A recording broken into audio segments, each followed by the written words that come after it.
Les impressions, elles sont comme toujours les premières impressions, c'est comme vous faites l'acquisition d'une voiture neuve. Elle vous paraît extraordinairement bien. Quand vous montez dedans, elle vous paraît toujours très bien. Quand vous commencez à rouler, elle peut vous paraître un peu moins bien. Aujourd'hui, bien entendu, je suis content, fier que le conseil d'administration m'ait élu comme président. Maintenant, je suis conscient de la tâche qui va, pendant ces 2 années, reposer sur mes épaules.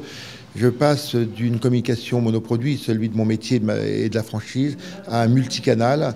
Et il faut prendre toutes les composantes pour ne jamais choquer un des membres de la fédération, mais aussi un des membres exploitant un concept de franchise, qu'il soit dans la fédération ou pas.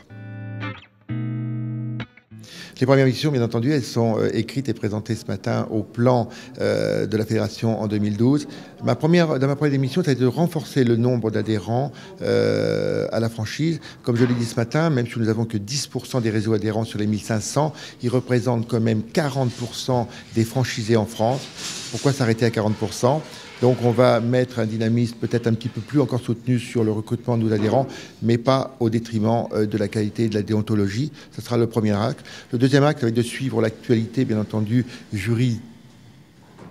pluridisciplinaire, comme on l'a dit à peu près Guy Gras, c'est de regarder qu'est-ce qui va se produire dans les jours à venir, dans les mois à venir, dans les années à venir, au niveau des orientations juridiques, et de suivre l'évolution pour pouvoir informer nos adhérents. Ce sera la deuxième tâche.